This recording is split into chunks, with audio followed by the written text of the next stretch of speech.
Welcome to this very special edition of the KJ Masterclass Live, the show which ensures that you profit from your time spent here with experts, either through the industry insights, information, or simply learning from them.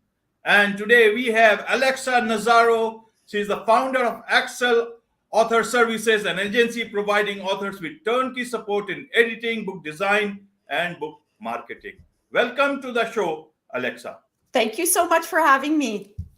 You are welcome. You are welcome to the show. You are welcome to India. And I'm sure a lot of people will benefit, not just in India, but also everywhere, because everybody wants to write a book in today's time.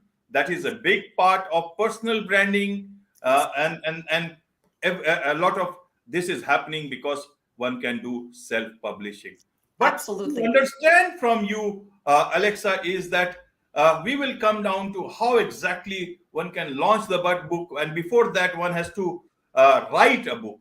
But Yes. firstly, let's talk about about a lot of hype that is around around book publishing, self-book publishing, and there are lots of sales speeches and all this hype. What is this hype about, and how do we understand the real trend that is happening? If I understand the real book, book from the bookstores like Barnes and Nobles are opening many stores, and that's a good sign. But how do you see this whole stuff? Several questions at the same time, but you are an expert. That's so that you can answer them at your own pace. Sure. So as far as the hype goes, I think the real reason there's so much hype is because ultimately book publishing hinges on a dream. So people have a dream of being a best-selling author. People have a dream of connecting with readers through their books. And whenever there's something that personal, I find there are a lot of people who like to exploit that and leverage that through what I call industry hype. So things like, we're going to get you on the top of bestseller lists. We're going to sell X number of copies. You can be an author earning, 5-6 figures a month. And the reason that exists is because every author ultimately wants that. And it's normal, it's natural. But I think what's important is to go into this for the right reasons. And the ultimate right reason is that you have a message to share. And it's not necessarily a message that everyone's going to connect to, but if you feel strongly enough about that message and you do things properly, you will find readers. So that's always our focus at Aaxel Author Services. It's not about selling thousands of books, although of course we would never get in the way of that at all. And we don't discourage authors, but at the same time, you have to get into this for the right reason, because it is an enormous, you're putting out a lot of yourself. I mean, you're putting in time to write the book, editing the book, you're launching the book. You have to be in it for the long haul. So you can't fall for the hype. Right. Then as a general reader, when there are books which say it's an Amazon bestseller, and then there are so many books available everywhere, and they talk about, so how do I, as a reader, a layman who wants to get hold of good writing, right? But then you should not judge a book by its cover. And nowadays there are many different look, you can say enchanting sort of covers that can show me a different picture. So how do I know who is an author, who is just a author by because of some sales pitch? Right. And because I need to learn. To learn about things. How do I distinguish between a real expert and a sales pitched expert? Well, so if we're talking about differentiating, so I just want to make sure I understand your question. Are you asking how can you pick out quality books versus not quality books? Is that the question? Yes. Okay. In a way, how do I make sure that I am picking the right authors? Because almost every second person is an author and a bestseller at that. How do I know that I am picking the right books? Not only the books, but also the right authors. So one of the things that I would recommend is definitely looking at the reviews on Amazon. And I two different things, not just the quality of the reviews, but also the quantity of reviews. So that's one thing, is that if you see that plenty of people are reading the book, then that generally shows that there's something of substance. But you're absolutely right in terms of how can you differentiate and find quality. That's not an easy task to do, precisely because of self-publishing, because anyone can get a book out there.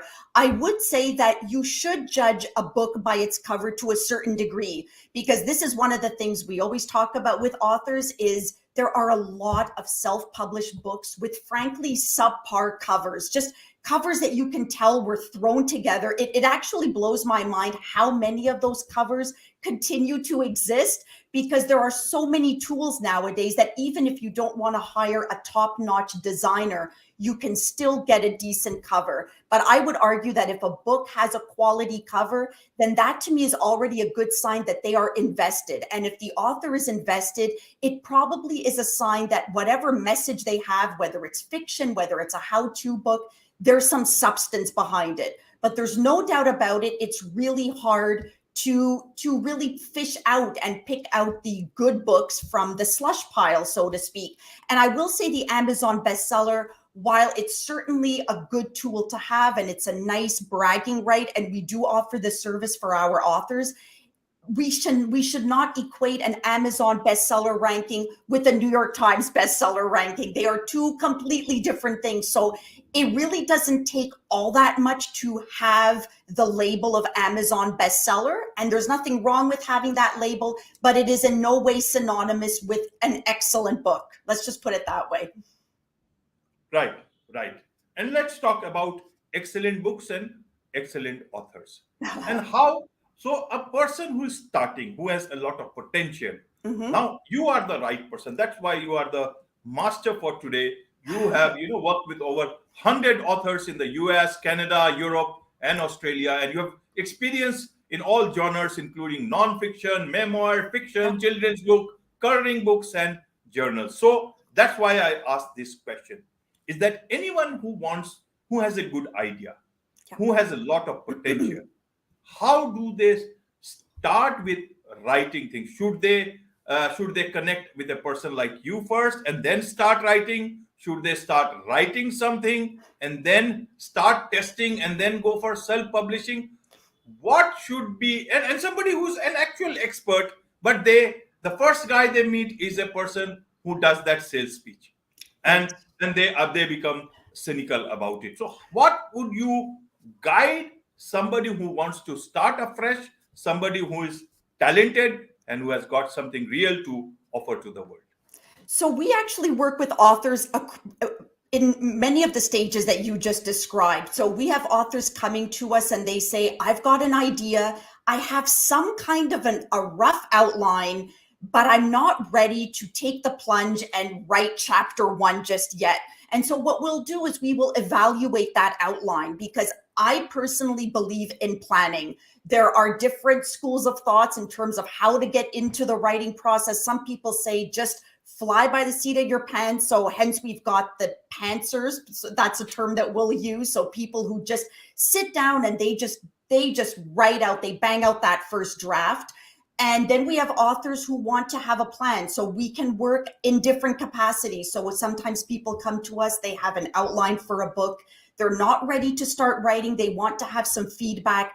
Does this outline make sense? Especially with nonfiction, I find it's really important that people organize their thoughts, because as soon as you start rambling and you start touching on a topic in chapter 1, and then you bring it up again in chapter 3, you don't want to lose your readers. So I definitely believe in a plan, and we work with authors in different ways. Some authors really just want to have a plan first, and we can map that out for them, and then they will go and write that first draft. And other authors have written the first draft and they've said, this is my first draft. I don't know if it's any good. And that's where we come in as manuscript evaluators. So this is a very popular service of ours where people will send us manuscripts at different phases of development and they want some feedback. So I would say in terms of the approach, I think a lot of it hinges on personality type. Some people just want to roll up their sleeves and get right in, and other people want to be more organized.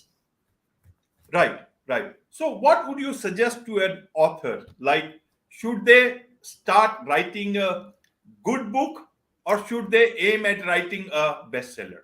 What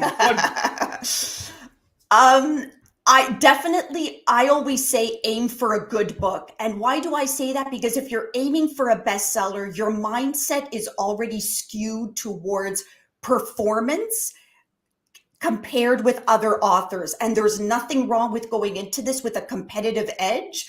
And I certainly recommend authors, especially in the nonfiction field, if you want to write a book on real estate, well, there's certainly nothing wrong with doing a bit of an audit on Amazon. What types of books are already out there? Which ones are performing well? So there's nothing wrong with doing that competition assessment. But I always say strive for excellence, not for bestseller, because the two are not always the same thing. So strive for excellence. And what is excellence? It's substance. It's taking your time. Sort of linked to all the hype that we see in our industry, there's always this push to write more books, publish more books. And there's certainly some legitimacy to that, because especially if you're a new author, people don't know you very well.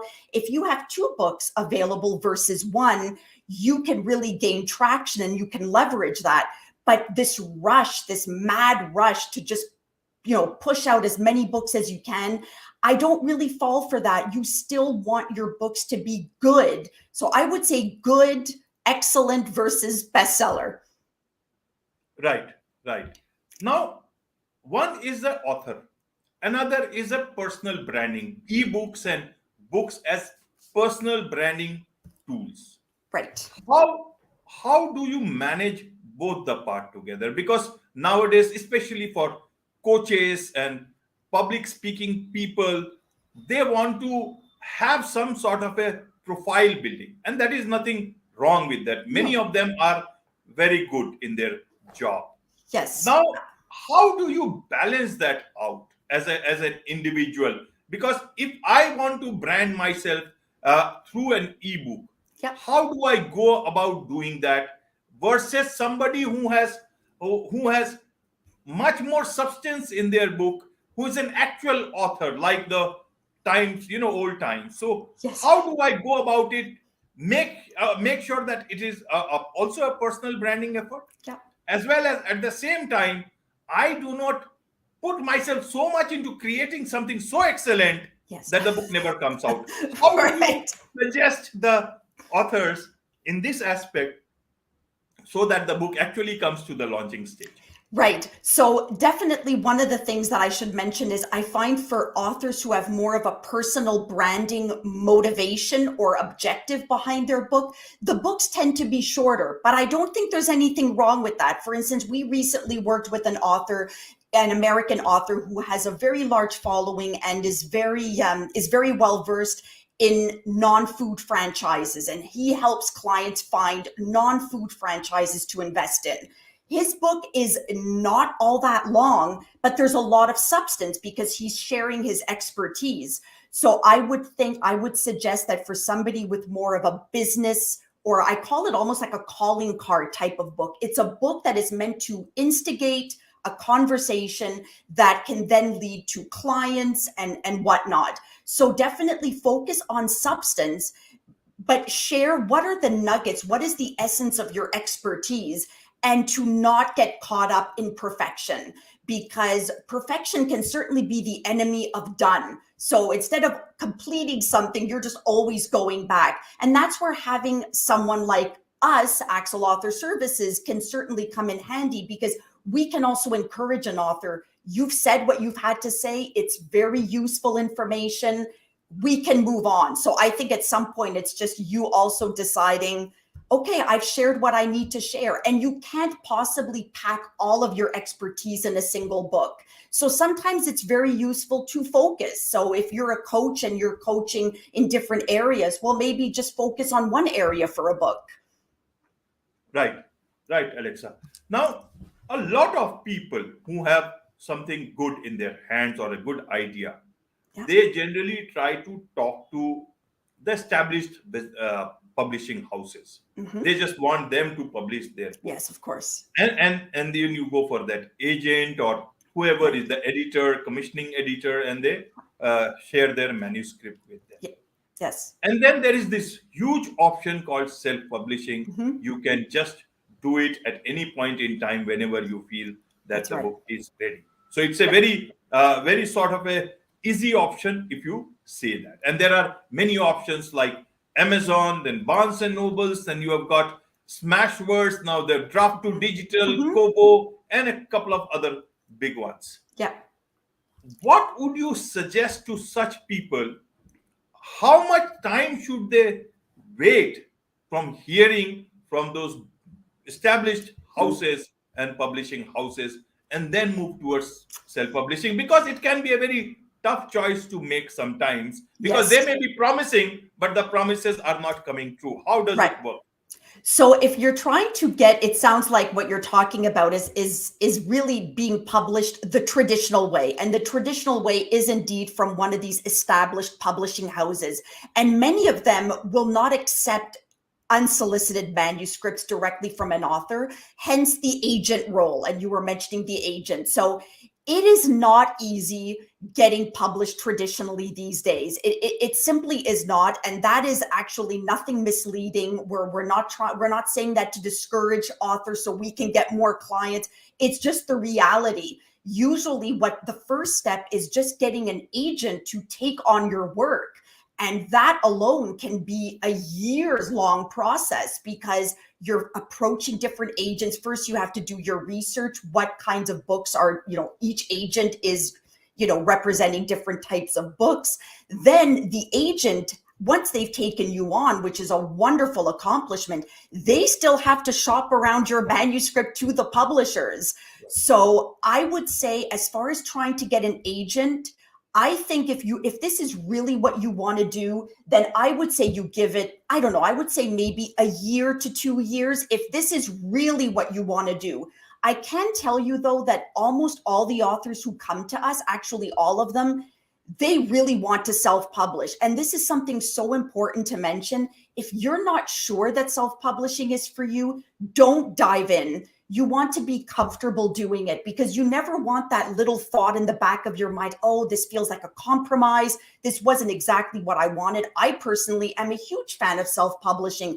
I think from a creator's perspective, it offers so many wonderful opportunities. You have full control of the whole publishing process. You can market things the way you want, because something that should be mentioned is even if you are published traditionally, it's always that catch-22. Unless you already have a track record, your publisher's probably not going to invest all that heavily in a book tour, for example, or a launch strategy, because they don't know if your book's going to sell. But if somebody comes in who's a celebrity, who has notoriety, well, yes, they will have all of those marketing tools lined up for them.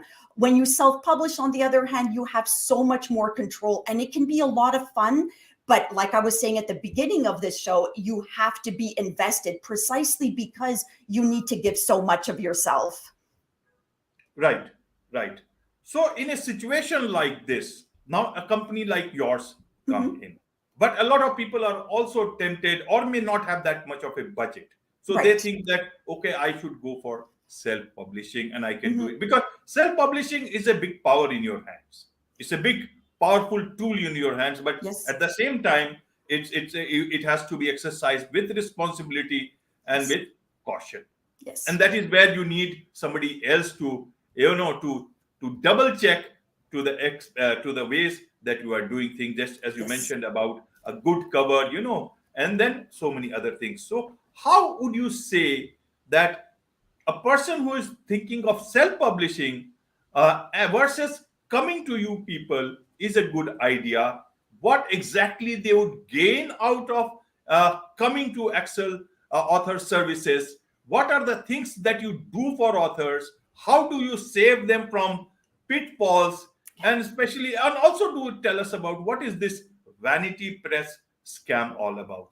So help us understand this whole All genre so right. that people are able to take the best decision for themselves. Sure. So anytime an author says they've been scammed by a vanity press, frequently part of the problem is that the author was not really understanding the scope of the contract that they were getting. So one of the things that we always say at Aaxel Author Services is if you're going to self-publish, you really want to have full control of the entire process. And what does that mean? It means that you are entitled to 100% of your royalties. So because what we always say is we are here to shepherd authors through the self-publishing process, but the author remains the publisher.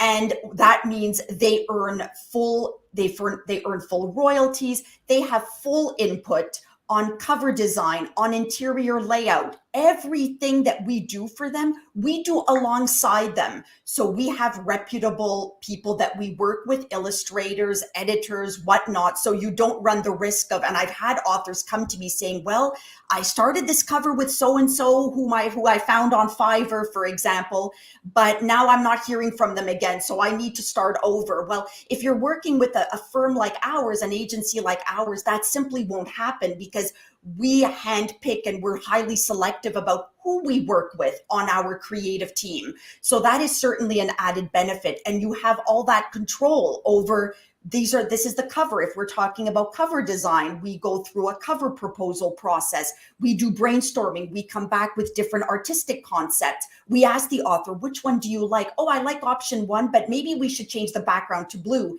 Then we give our feedback as well. And we essentially together, we partner up and create a very professionally designed, beautiful book that can proudly stand alongside any traditionally published book.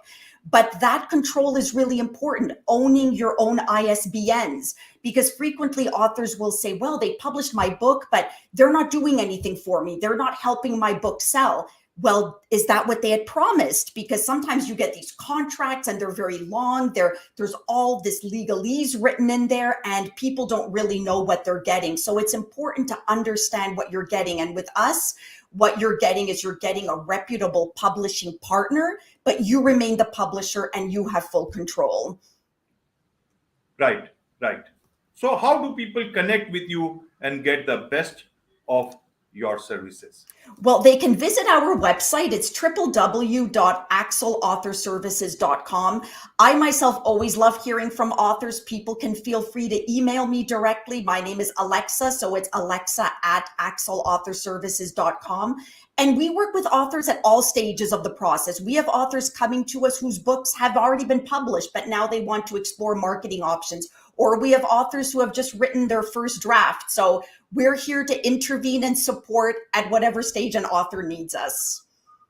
Right, right. Now, Alexa, once the book is ready, then the big part comes is the launch part. And in a traditional launch, it's different. In a self-publishing way, what is the best way to launch a book?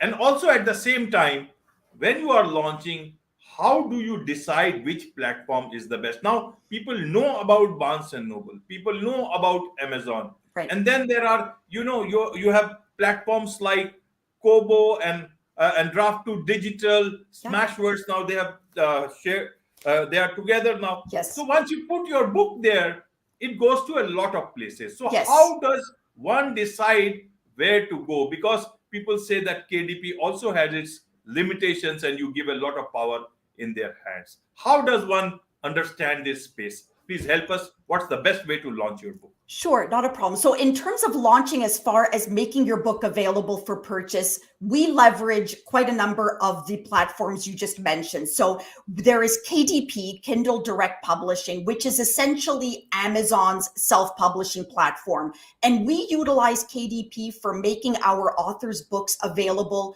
to Amazon marketplaces, only Amazon. And the reason we suggest this is because Amazon favors books published through Kindle Direct Publishing.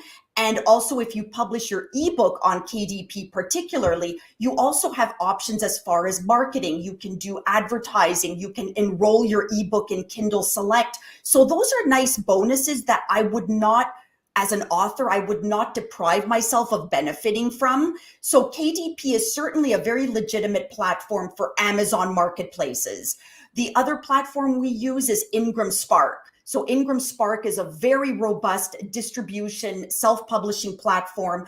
We use Ingram Spark for distributing paperbacks, although they also do ebook publishing, but we focus on paperbacks for Ingram Spark. And we utilize that platform to make the book available to other retailers other than Amazon. So when our authors' books are on Barnes and Noble, that's actually thanks to Ingram Spark.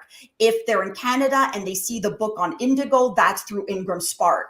And UK, pretty much any major book retailer around the world, Ingram Spark can reach them. So that's a very robust publishing platform that we recommend. And then we use Draft to Digital for ebooks. Again, for ebook distribution through retailers other than Amazon. So I think Kindle Direct Publishing is a very smart choice for Amazon concentrated sales.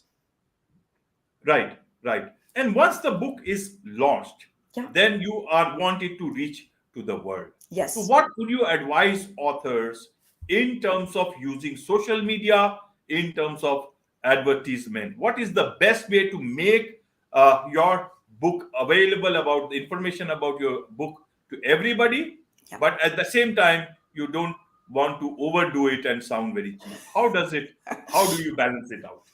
So one of the things I always recommend to authors is have a plan leading up to book launch. You don't necessarily want to wait until your book is out. Now, that being said, one of the bonuses of being a self-published author is you don't have this very small window. With a traditional publisher, they want to see action. They want to see sales, and almost immediately. And if those sales aren't happening, well, they'll start giving up on your book. The great thing about being self-published is you can decide to revive a book that you published 3 years ago. So I don't like discouraging authors who say, well, my book's already out, but I didn't have a plan leading up to it. That's okay. We can always put a plan in place. But ideally, especially if, for instance, in the case of nonfiction authors, if you already have an audience, let's say you're a coach and you have a mailing list, even if it's only 75 people on your mailing list, you want to start talking to them about your book. You don't want to be annoying, of course. You don't want to push it too much, but there's certainly nothing wrong with few months leading up. There's a book in the works. And then when your cover is ready, do a cover reveal through your mailing list on social media. Start planting seeds to intrigue people. And then on launch day, hey guys, go out and get your copy today on Amazon or your preferred book retailer. So that's certainly the ideal situation. I think as far as how to reach readers, one of the things that every author should do is figure out, where is my audience? So for instance, if you are an expert, I find podcasting is a wonderful way to establish your notoriety and share with people who are interested in your area of expertise, share with them things about your book. So podcasting can be really, really powerful. Social media can certainly be powerful. I still think mailing lists are really, really key. And you hear it from gurus all the time. Social media is someone else's real estate. A social media platform can just disappear. Of course, the probability of that we understand but we've heard of authors who have said, well, I was on this and all of a sudden their algorithms have changed and people aren't seeing my posts as much. A mailing list is always yours. So I always recommend to authors, start building your mailing list, and you can reach directly to them, even if you're writing fiction. People who love a fantasy author, they love getting news about that fantasy author. And it doesn't always have to be about a new upcoming book. It could share little tidbits, share behind the scenes. There are so many things that readers love to learn about their favorite authors. So mailing lists are very powerful. Social media can be useful. But even in terms of which platform, if you've written nonfiction, I think LinkedIn can be a really smart choice. Instagram, if you've written a children's book, let's say, and there are a lot of visuals, Instagram can be wonderful. You have to know your audience and where they are. Wonderful, wonderful. My last question to you, Alexa, is that, this whole industry, earlier on, they said self-publishing is the only way to go. But very recently, I read that Barnes and Noble is getting some good sales, and now they are opening more and more stores. So that shows that people are going towards more and more books from the stores. How do you see this whole trend of both sides, self-publishing as well as the traditional publishing existing? How do you see this whole industry going forward, so that we get insight into this whole thing, which is all about books? Well, I definitely think self-publishing and its perceived legitimacy has evolved greatly over the years. And we see this even through professional organizations like the Independent Book Publishers Association. There are more and more moves being done so that the traditional literary world is opening its doors ever so slowly, but they're more and more welcoming of self-published books. So I do see a very positive future for self-published books, so long as authors remain committed to putting out quality. Because the fact of the matter is, the reason why a lot of bookstores are still hostile to self-published books is because they've seen too many badly published books. So they just immediately think, oh, this is probably a really bad looking book as well. So you have to remain committed to producing something of quality. I also want to say that getting placed in a bookstore is not an easy feat for a self-published author. The fact of the matter is, when you look at just how many books are being self-published every month, every year, a Barnes and Noble simply doesn't have that kind of shelf space to accommodate anywhere near the number of books that are being published. But that does not mean that a self-published author can't have a presence in bookstores. And I always recommend that authors approach bookstores directly, do a little pitch. If they're local to you, go in and so that they can put a face to a name. And I've had many authors be very successful at dealing directly with bookstores so that they can enjoy the best of both worlds. They have full control, they're self-published, they have full creative control, and yet they can also say, my book can be found in these stores. But it's really important, because I know a lot of authors still very much hold on to the ideal of being stocked in a bookstore, and it's completely understandable. Just to understand also that it's not an easy feat. You have to remain committed to your book over the long term, but it can be done. It's going to take a lot more work. Wonderful, wonderful. On this note, it's a wrap on this very special edition of the KJ Masterclass Live. Thank you so much indeed for joining us.